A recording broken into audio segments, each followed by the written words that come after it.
Bonsoir. Alors aujourd'hui, je vais vous parler d'un sujet qui est quand même assez complexe, hein, c'est le partage, garant de la paix.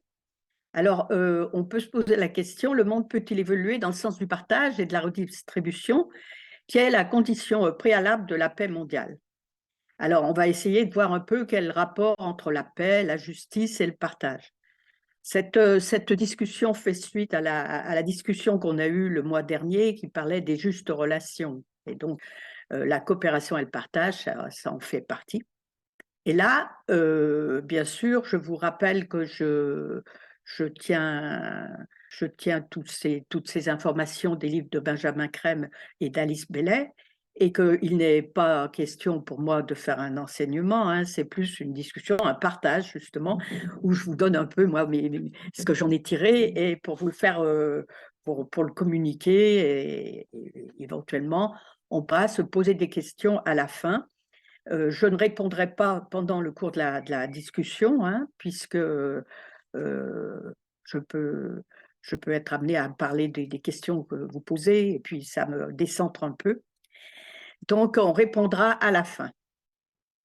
Alors le mot on va voir d'abord l'état des lieux, hein, de la planète et quelle est l'importance du partage, l'historique de la compétition qui est le côté, si on peut dire, opposé au partage, et puis les obstacles, et puis un peu comment on peut procéder pour initier ce partage dans le monde.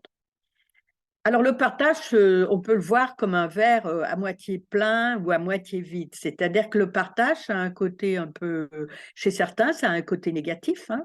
Ça veut dire, il faut couper en 2, hein, ou en 3 ou en 4. C'est une privation, c'est un moins.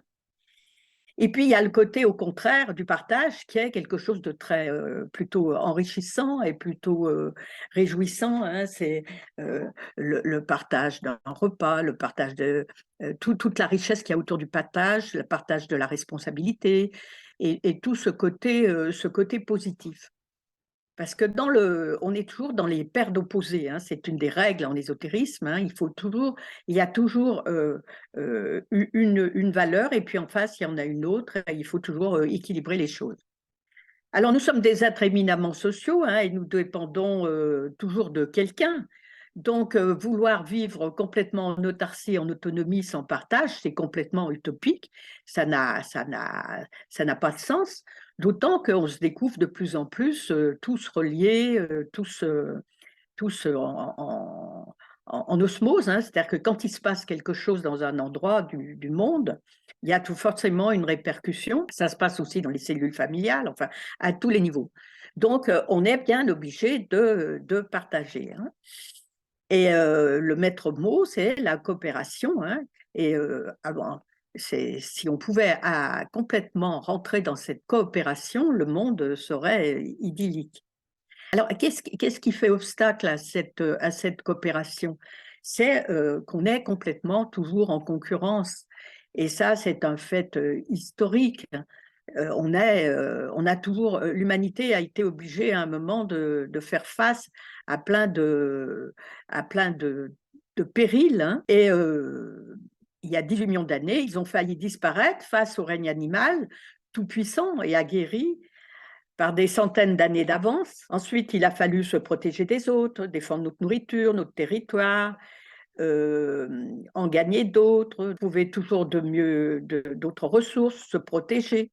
Et donc tout ça, ça a développé chez l'être humain un esprit de conquête, de compétition, hein. Ce qui s'est d'abord passé sur un plan uniquement physique, un instinct de survie, puis s'est transformé en peur du manque, hein, et c'est cette peur du manque qui nous met dans la compétitivité.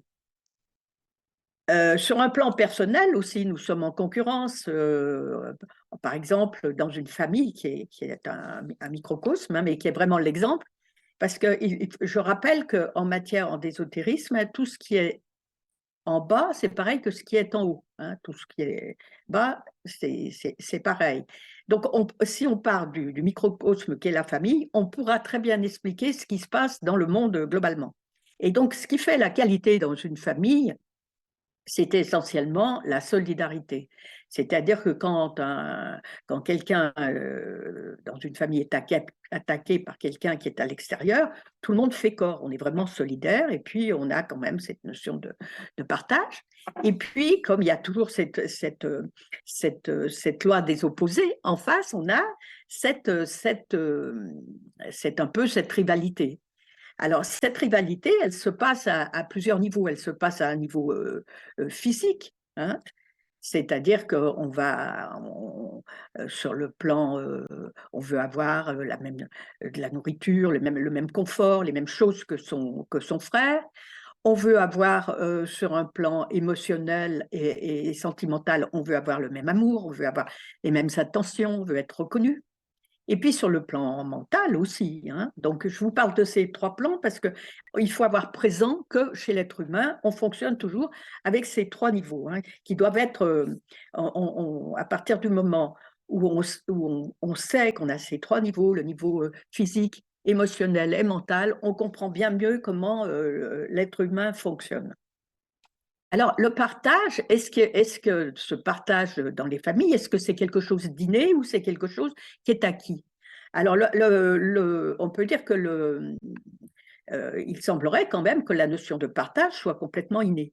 Et comme je vous l'ai dit la dernière fois, je me répète un peu, mais on a fait des expériences chez des enfants et qui spontanément vont aider l'autre enfant en difficulté. Et qu'à partir du moment où on donne une récompense, c'est comme si on corrompait quelque chose, hein, s'il y avait une corruption, et à partir de ce moment-là, l'enfant est beaucoup moins euh, spontané pour aller aider. Donc, si vous voulez, cette notion de partage, elle est innée et il faut complètement la développer. C'est une valeur qui émane de l'âme, hein, et il semblerait quand même que c'est à partir du moment où le mental, enfin, quand on fait intervenir notre pensée, que le problème se gâte.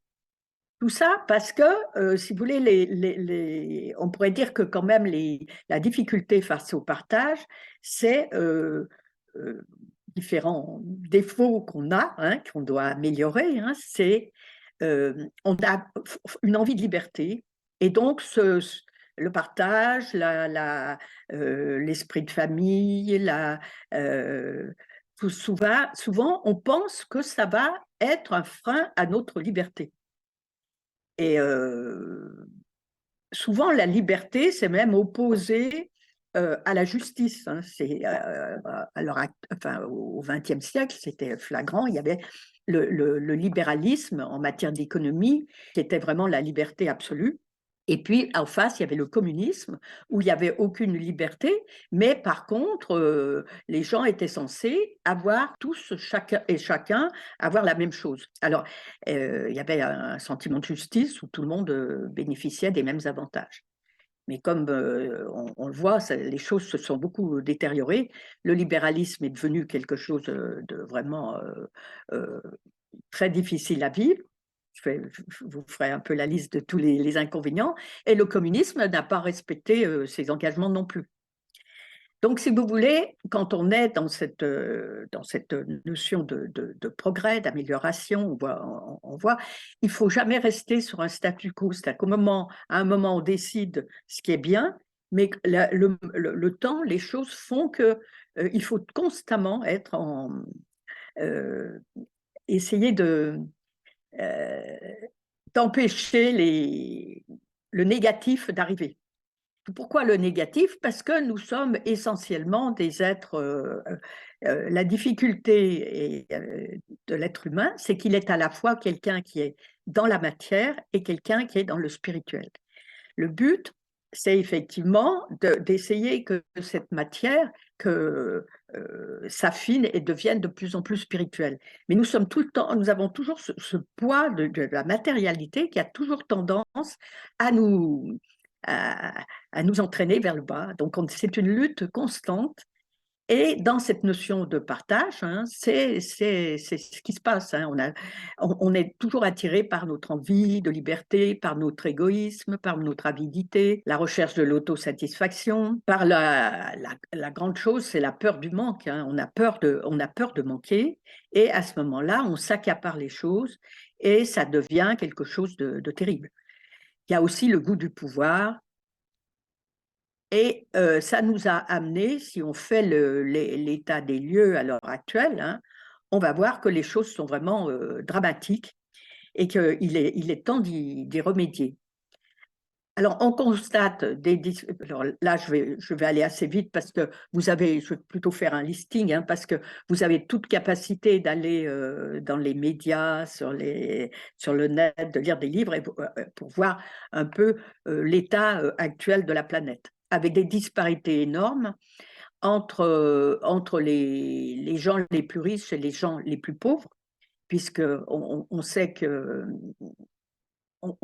par exemple, les trois plus grosses richesses du monde, hein, elles ont un budget, enfin, elles ont une trésorerie, ils ont une capacité financière supérieure à 3 pays comme l'Algérie. C'est-à-dire qu'une même personne ou une société, hein, a des moyens supérieurs à 3 pays réunis, ce qui paraît incroyable. Et on sait, alors là je fais une parenthèse, hein, mais on sait que dans l'histoire, quand il y a une trop grande disparité entre les riches et le reste de la population, en général, ça veut dire qu'une civilisation va s'effondrer. Il y a eu le cas d'un roi qui a été l'homme le plus riche de l'histoire. Hein, je vous raconte cette histoire, mais parce que ça illustre bien. Il a vécu à la fin du Moyen-Âge en Afrique, à Tombouctou, c'était un roi malien, et qui faisait commerce. Il était payé en or. Et il avait tellement d'or et il y avait que les gens qui l'entouraient avaient des fortunes incroyables. Et donc, ça a fait monter le coût des choses et le reste de la population ne pouvait plus survivre, ne pouvait plus acheter. Et donc, ça s'est effondré. Eh bien, ça, je vous cite cet exemple hein, que vous pourrez rechercher dans vos livres, mais on sait que toutes les civilisations dans lesquelles il n'y a pas de classe moyenne ou quand les disparités sont trop importantes, la civilisation disparaît. Alors, il y a aussi, bien sûr, une hyperconcentration des richesses au profit d'une minorité, une surproduction qui appauvrit la planète, qui la pollue, un mercantilisme qui a servi et pourri les relations, parce que le commerce a toujours existé, et le commerce, c'est une valeur.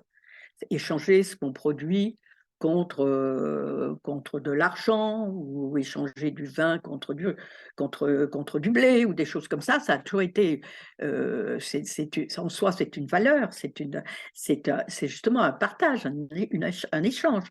Or, c'est devenu complètement corrompu parce que il y a des intermédiaires et ce ne sont pas forcément les gens qui produisent qui bénéficient de tous les avantages du produit, de l'argent. Hein, et ce sont des gens qui se nourrissent, si je peux dire, sur le dos d'autres personnes. En plus, il y a une spéculation sauvage sans aucune régulation qui se fait au détriment des vivants, mais aussi au détriment du vivant, c'est-à-dire que la planète en subit énormément les conséquences. Il y a aussi, ce qui est beaucoup plus pervers, une organisation de la rareté qui se fait artificiellement. C'est-à-dire qu'on bon, je vous parle on a eu l'exemple au moment du Covid où on s'est retrouvé sans un produit et donc les gens se sont rués dessus. Ça a fait monter les prix et surtout, ça a entraîné des conflits. Les gens se disputaient dans les magasins. Mais donc, on voit bien qu'à partir du moment où une répartition et un partage se fait mal, et quand quelqu'un s'accapare les biens, eh bien, fatalement, ça va déclencher la guerre. Parce qu'il y a d'abord une peur de manque, mais il y a aussi une notion d'injustice. Donc, cette rareté artificielle, c'est très pervers parce qu'on sait qu'il y a, par exemple, il y a des silos où il y a du riz et puis on ne le distribue pas pour faire monter le prix ou pour affamer des gens. Donc, c'est vraiment quelque chose de très pervers. Il y a aussi une inégalité, bien sûr, des répartitions géographiques des ressources, hein, entre l'eau, les matières premières, la nourriture. Et puis, il y a la somme de tous les intérêts, ce qu'on pourrait appeler géopolitiques des nations, qui sont complètement en déconnexion complète avec le bien commun de l'humanité. C'est-à-dire qu'il y a plein de choses qui se passent au niveau du pouvoir des pays, hein, et qui manipulent et qui sont en dehors qui ne recherchent pas le bien-être de leur population. Donc, je pourrais vous donner encore plein d'exemples, hein, mais il suffit d'ouvrir votre télévision et vous vous rendez compte de ce problème. Donc, on pourrait dire que la crise que traverse l'humanité, elle est de nature complètement spirituelle, c'est-à-dire qu'on a perdu la boussole, hein, mais elle se focalise dans les sphères économiques et politiques, et c'est là qu'elle doit être résolue. Mais ça veut dire qu'il va falloir qu'on retrouve des valeurs et surtout qu'on mette en pratique euh, certaines, qualités. Alors, comment on peut, est-ce que c'est faisable de rééquilibrer, de pratiquer le partage? Parce que le partage, est-ce que ça veut dire que tout le monde est la même chose? C'est là un peu toute la difficulté du problème, hein. Je vous parlais je vous parlais tout à l'heure de la famille qui est le modèle. Eh bien, dans la famille, le petit bébé n'a pas la même nourriture que l'adolescent et n'a pas la même quantité. Donc, et pourtant, c'est un partage équitable, puisqu'il il faudrait partir que le principe du partage économique, c'est plutôt le principe de la juste rétribution pour chacun et surtout d'essayer de voir ce que chacun a besoin, hein. Et ça, c'est quelque chose qui est assez compliqué à envisager, hein. C'est comment on peut procéder pour faire un partage équitable.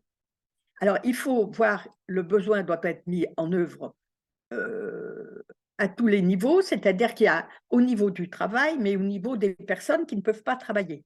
Déjà, essayer pour que le partage se fasse correctement, il faut tenir compte euh, de, euh, des différences des personnes, hein, et de savoir comment équilibrer ce partage. Parce que, par exemple, on pourrait dire que les gens qui sont dans l'éducation, qui soignent, qui sont dans la justice, ils ne produisent pas directement un produit, hein. Ils ne sont pas au sens économique. Ils ne rapportent ils ne font pas de production, mais ce sont les éléments essentiels dans une communauté. C'est la chose essentielle. Donc, on doit tenir compte de tous ces aspects.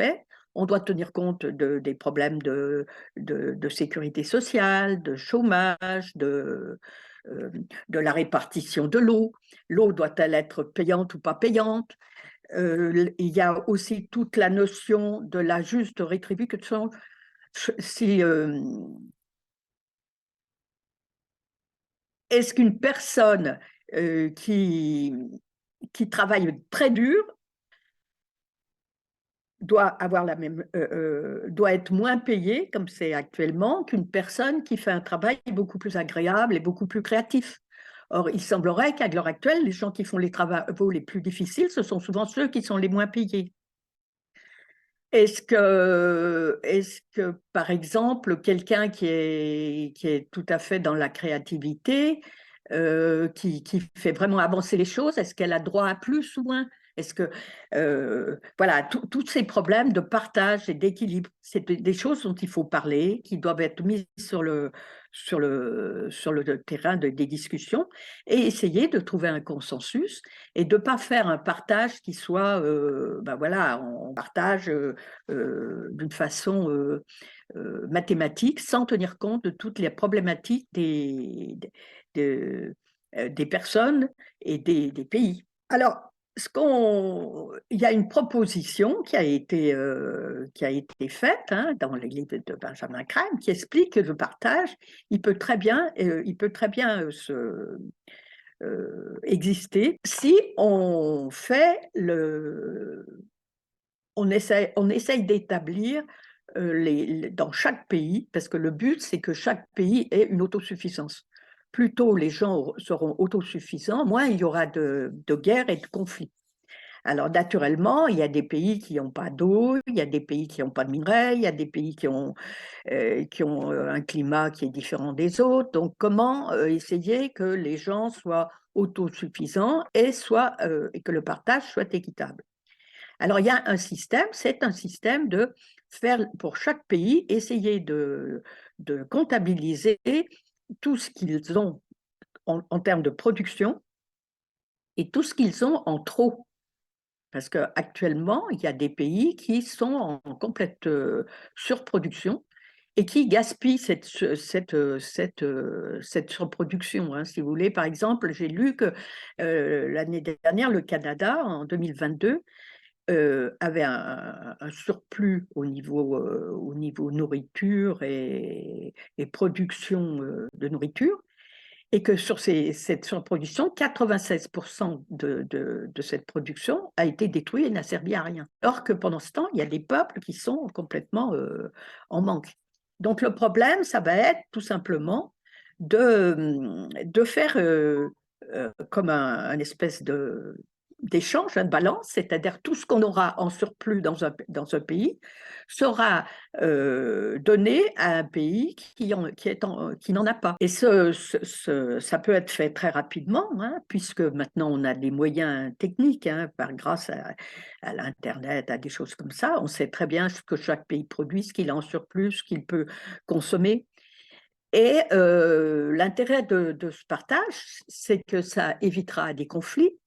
Ça permettra d'éviter surtout ce qui est très mauvais, c'est la surproduction, puisqu'on surexploite à l'heure actuelle la terre.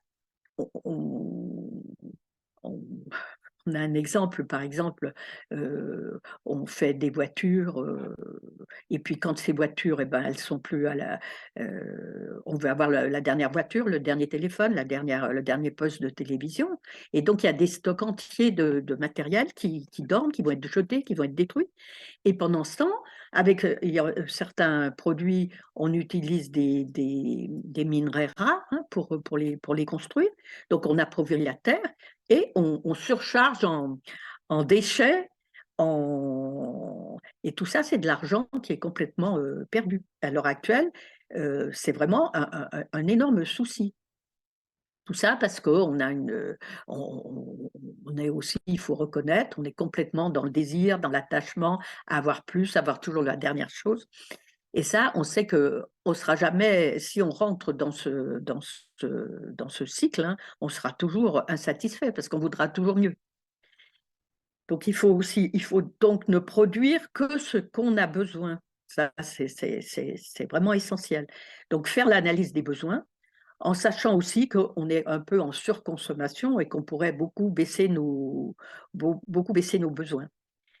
À savoir aussi que quand on est toujours dans le désir d'avoir des choses, on est comme des enfants, hein, et donc les gens qui nous gouvernent, hein, savent bien que c'est comme pendant qu'on est occupé à faire ça, c'est un peu comme des hochets, hein, eh bien, on réfléchit moins et on ne remet pas en question les décisions qu'ils prennent, les options, voilà.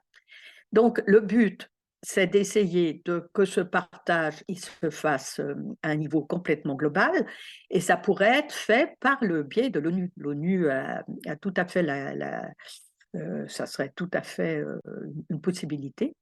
Et il semblerait qu'on pourrait faire ce rééquilibrage des ressources en 2 ou 3 ans. On pourrait faire que les gens, qu'il y ait moins de famine, que les peuples puissent disposer de ce dont ils ont besoin. Alors, quand je parle du partage bien sûr des choses matérielles, mais il y a aussi le partage des idées, il y a le partage de l'enseignement, le partage de la culture, il y a tout ce partage qui doit aussi exister. Ce n'est pas uniquement les choses matérielles. Alors, bien sûr, dans un premier temps, c'est l'urgence, hein, parce qu'on a des gens qui ont faim, il y a des gens qui ne sont pas logés, il y a des gens qui ne sont pas instruits, qui ne sont pas soignés. Mais il y a bien sûr tout l'aspect intéressant, disons, pour l'être humain, qui est donc de travailler sur ce pourquoi il est sur Terre, quel est le but de sa vie, et tout ça. Donc, quand ce partage sera établi, ça veut dire qu'il y aura de la justice et il y aura fatalement beaucoup moins de conflits. Alors, comment pouvons-nous agir à notre niveau? À notre niveau de partage, il faut essayer, en tant que personne individuelle, à avoir cette notion, à réfléchir qu'à chaque fois que nous surconsommons, quelque part, on n'est pas dans le partage. Hein. Et comment s'aider à trouver cette espèce de notion et, euh, de partage. Alors, il y a des techniques, hein, aussi pour nous apprendre à travailler davantage dans ce domaine. Il y a par exemple, face à cette compétition qui est quand même innée en nous et qu'on a, hein, depuis qu'on a un peu dans nos gènes, il y a des moyens de les. C'est pas en essayant de dire non, je suis pas dans la compétition qu'on va solder les choses, mais d'essayer d'avoir des lieux où on peut euh, faire sortir cette. Alors il y a tout le sport, par exemple. Le sport, c'est un moyen tout à fait adéquat pour être dans une espèce euh, de libérer un peu tout ce qu'on a comme désir de compétition. Alors, il y a des sports qui sont plus ou moins. Il y a des sports qui sont plus adaptés. Hein. Et il y aurait, paraît-il, un sport qui est parfait dans ce domaine, c'est le cricket. Mais enfin, bon, en France, ce n'est pas un jeu qui est très répandu, mais où il n'y a pas forcément de gagnants et de perdants. L'intérêt du jeu, c'est que quand une équipe se bat l'une contre l'autre, elle a la même règle de jeu, on est le même nombre, il y a une espèce d'équité qui se passe. Donc, ça rend les choses beaucoup plus faciles. Dans le monde, ce qui est difficile, c'est que les populations sont, quel que soit un pays, quelle que soit sa grandeur, sa possibilité de produire de produire de la nourriture, de produire des choses, des objets, et tout ça, il est comme s'il était à égalité. C'est-à-dire qu'un tout petit pays se retrouve aux mêmes difficultés, se retrouve à égalité avec un gros pays qui a des gros moyens. C'est là l'injustice. C'est pour ça que ça, il va falloir en tenir compte. Alors, il y a une autre aussi façon, sur un plan mental, disons, hein, d'essayer de travailler sur cette notion de partage et de non-compétition. C'est sur le plan de nos pensées. Vous savez sans doute, hein, qu'il existe des formes pensées. C'est-à-dire que quand on est tout le temps dans le désir d'avoir des choses, de posséder, d'être jaloux parce que l'autre n'a pas, tout ça, on crée des formes pensées qui sont négatives et qui ont une influence sur l'ensemble du monde, puisque on est un monde de synthèse, hein, où nous ne sommes pas séparés, nous sommes tous reliés. Et donc, quand on a ces formes de pensée, hein, c'est quelque chose qui vient complètement polluer l'ensemble de l'humanité. Donc le but, c'est quand même d'avoir des pensées qui soient des pensées positives, des pensées de partage, des pensées d'optimisme. Hein. Il faut de joie. Hein. Actuellement, il paraît que si on regardait pour les personnes qui ont la capacité, qui aurait la capacité de voir ce qui nous entoure dans la Terre, hein, il paraît qu'il y a vraiment une espèce de nuage noir, de miasme, qui est complètement le résultat de toutes nos idées moroses, nos idées de compétitivité, notre jalousie. Donc, essayons par nos pensées d'améliorer la notion du partage. Alors, il faut savoir que de toute façon, qu'on le veuille ou pas, on va être obligé de passer par cette notion de partage. Parce qu'on a essayé en matière d'économie, on a un peu tout essayé, mais cette idée de partage, on l'a pas assez exploitée. je vous dis, on est obligé de passer par ce biais parce que sinon, on ne pourra pas survivre. Et alors, il y a une phrase qui m'a un peu interrogée, c'est que j'avais lu dans les livres de Benjamin Crème que la première chose pour un égoïste, c'est de passer par le partage parce que c'est notre survie. Voilà. Alors, ce que je vous incite à essayer de travailler là-dessus et d'essayer d'y réfléchir. Voilà. Alors, je vois que dans vos questions, il y a marqué, mais les gens ne veulent pas essayer le partage, ils ne le feront que s'ils ont le dos au mur, n'est-ce pas? Eh bien, oui, mais je pense que quand même, quand on voit la discussion qu'il y a eu, par exemple, par rapport aux retraites, eh bien, on voit quand même, alors là, ça a été flagrant parce qu'on a vu effectivement toute cette espèce de compétitivité qu'il y avait entre les différents partis qui essayaient de se disputer, donc ça, c'est le côté négatif. Mais il y avait le côté positif où on a essayé d'aborder quand même le problème de la pénibilité et d'accepter que les gens qui travaillent plus durement aient la même retraite que des gens qui travaillaient d'une façon moins difficile et qui auraient la même retraite. Enfin, il y a quand même eu toutes ces discussions, hein. On est quand même dans des notions beaucoup de notions de partage. Et puis, il faut savoir que par exemple, cette année, il n'y a jamais eu tant, alors qu'on est quand même dans une période difficile, jamais il y a eu autant de dons au niveau de la France pour toutes les associations. Et ça, moi, je pense que c'est quelque chose de très positif. Quand on voit ce qui se passe au niveau des tremblements de terre, eh bien, on va spontanément, on va aller aider. La Turquie n'avait pas la Syrie n'avait pas les moyens pour, n'avait pas mis, ça, on ne sait pas, mais bon, toujours est-il qu'ils avaient besoin. Eh bien, des gens d'autres pays sont allés les aider. C'est pour ça qu'on noircit beaucoup le, le paysage, hein.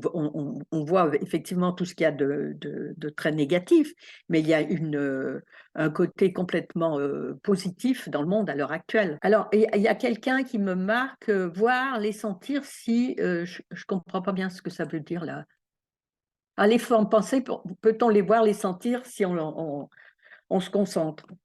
Eh bien, je pense, alors les formes pensées en général, non, mais l'ambiance dans un groupe, par exemple, si on a des pensées qui sont plus positives, ça, on le sent très nettement, hein.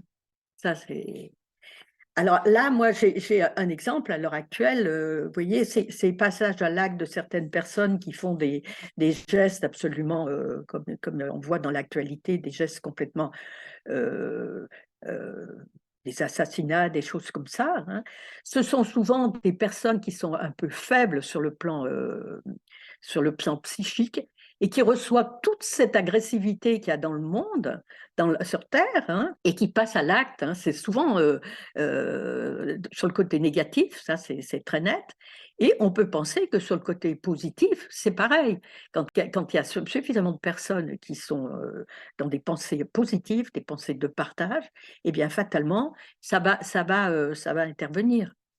Alors, il y a un texte, hein, qui dit le partage sauvera le monde, hein. Ça va être vraiment, ce qu'il va falloir. On va falloir procéder. Parce qu'en plus, plus on partage, plus on s'enrichit. C'est exactement comme quand vous discutez ou quand vous discutez avec des gens. Si vous avez, quand vous partagez les idées des gens, vous enrichissez. Si vous restez toujours dans votre chambre à penser votre propre pensée qui n'est pas alimentée par les autres, vous n'allez jamais progresser et non seulement vous ne progresserez pas, mais vous aurez tendance au contraire, à baisser, à descendre au niveau connaissance, énergie. On est fait pour vivre ensemble, ça c'est certain. Alors, partager, ça ne veut pas dire, comme j'ai expliqué, qu'on soit tous pareils et qu'on nie notre authenticité. C'est-à-dire qu'il va falloir ça va être ce qu'on appelle l'unité dans la diversité. C'est-à-dire qu'on va amener à chacun sa spécificité et le partage, il va se faire peut-être différemment dans chaque pays parce que chaque pays a ses traditions, chaque pays a son histoire, à son climat. Donc, le partage, Et alors moi, ce qui me frappe aussi, c'est qu'à l'heure actuelle, sur les écrans, tout ça, on voit maintenant des scientifiques qui interviennent et qui disent, mais quand on voit le monde, toutes les constellations qui existent dans le monde et qu'on voit la toute petite Terre, ce qu'elle est insignifiante, et si on n'arrive pas, nous, c'est des scientifiques qui disent ça, hein, si nous, en petite Terre, on ne peut pas s'unir, on ne peut pas être dans la paix, dans la justice, c'est qu'on est complètement en dehors de la plaque, hein. Parce que ce partage, ça enlève tout ce qui est inégalité. Et qu'est-ce qui fait qu'on est dans la guerre? C'est quand on se sent non reconnu, quand on sent qu'on n'a pas la même chose que les autres. C'est toutes ces inégalités qui enclenchent la guerre. Et puis, il y a aussi dans la guerre, alors c'est aussi beaucoup au niveau idéologique. On pourrait dire que, par exemple, la guerre qui est en train de se passer dans l'Est de l'Europe, c'est aussi les politiques n'ont pas assez partagé, c'est-à-dire qu'il y a des idées, il y a des conceptions un peu différentes de la politique et du monde tel qu'il doit être et qu'il doit être pensé, mais comme les gens ne se rencontrent pas et ne discutent pas, eh bien, on arrive à des espèces de scissures et donc les gens attaquent, hein, carrément parce qu'ils se sentent non reconnus ou alors sont nostalgiques d'anciennes conceptions du monde. Voilà.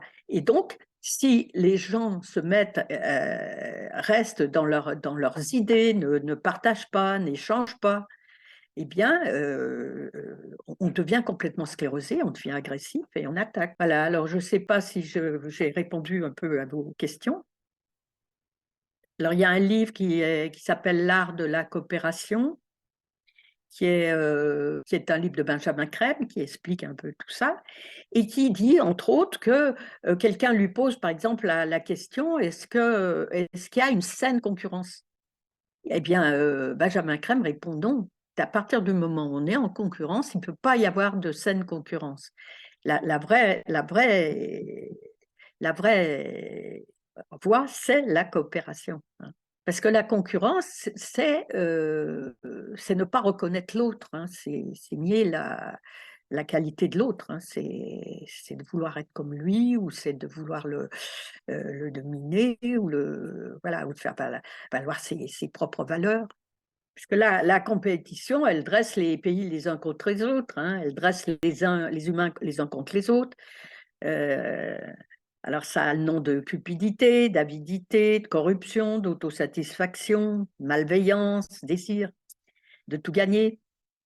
Et puis elle produit un sentiment de division et de séparation qui conduisent l'humanité à une marchandisation, à une commercialisation qui est en train de nous détruire, quoi. C'est surtout que les personnes sont réduites à des états de pions, hein. C'est la non-reconnaissance, c'est la non-reconnaissance du travail fait, des efforts. Bon, ben, je crois que je vais peut-être arrêter là, puisque vous n'avez pas d'autres questions. Bien, je vous dis bonsoir et à la prochaine rencontre.